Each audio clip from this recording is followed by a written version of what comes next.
Ustaz, mohon penjelasan mengenai Syekh Al-Albani rahimahullah ta'ala. Apakah kapasitas beliau dalam bidang ilmu hadis? Syekh Al-Albani ahli hadis besar pada abad ini. Bahkan Syekh Abdul Aziz bin Baz rahimahullah ta'ala mengatakan tidak ada di kolong langit ini yang lebih alim tentang hadis selain dari Al-Albani. Ini persaksian dari seorang alim, bahkan imam, yang mengenal betul siapa Syekh Al-Albani. Imam ahli hadis pada abad ini. Rabbuna Jalla wa'ala telah mengangkatnya dan menakdirkannya menjadi imam ahli hadis yang bermanfaat bagi diri, keluarga dan kaum muslimin, dan mengangkat tinggi hadis dan ilmunya, dan mengangkat sunnah setinggi-tingginya, dan tegak lurus di atas manhaj yang hak.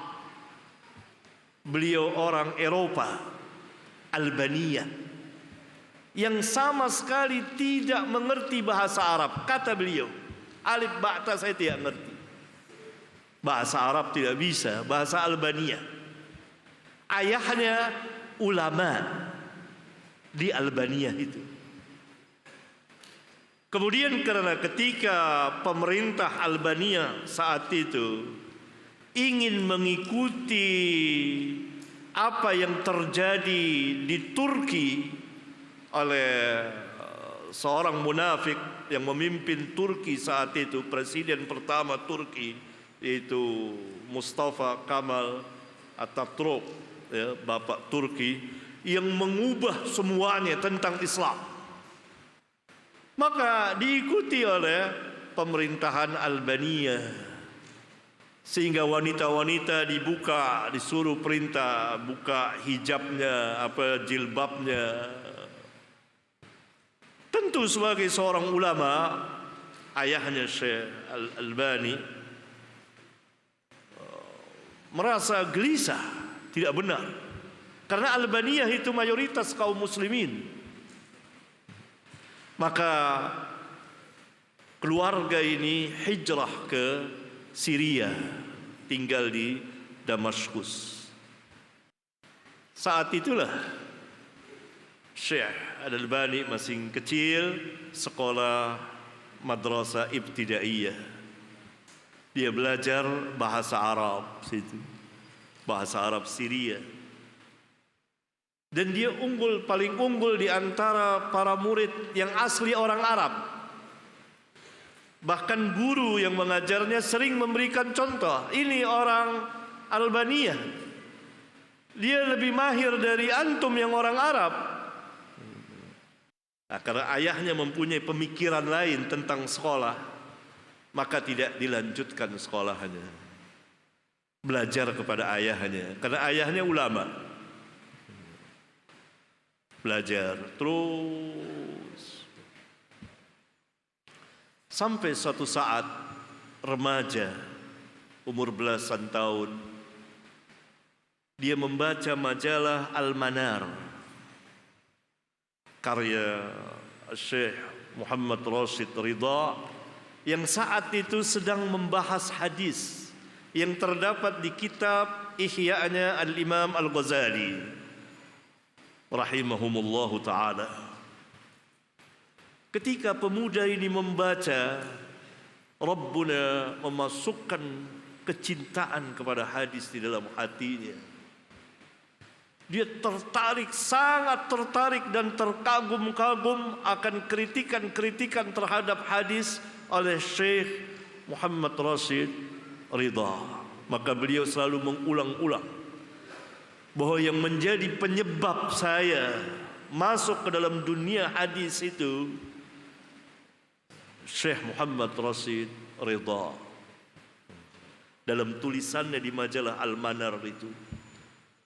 Nah, sejak itulah dia membaca kitab yang dikritik oleh Syekh Muhammad Rashid Ridha, kitab Ihya yang ada takhrisnya oleh Imam Al-Iraqi.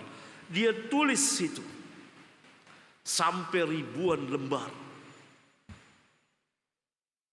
sehingga orang yang waktu mau tulis biografi beliau, bersoal jawab dengan beliau, melihat catatan beliau itu setumpuk. Ini orang yang ulul azmi saja, orang-orang yang besar, maksudnya yang sudah bergelar yang ini tidak akan sanggup berbuat seperti ini. Walhal Syekh waktu itu, menurut beliau ketika ditanya umur berapa saat itu antum, ya 18 tahun, sudah mencatat ribuan lembar takhris hadis. Sejak itulah dia terus berkembang sehingga menjadi imam ahli hadis yang nomor 1. Walaupun tidak semua pendapat beliau disetujui ulama, itu jelas, tapi tidak ada perselisihan. Hatta musuh-musuh beliau mengakui alim jiddan, sangat-sangat alim. Itu musuhnya bilang. Sayang dia Wahabi, gitu, kata musuhnya. Ya pernah musuhnya bilang gitu. Dia Taimiyun, mengikuti Ibnu Taimiyah, Wahabiyun. Gitu.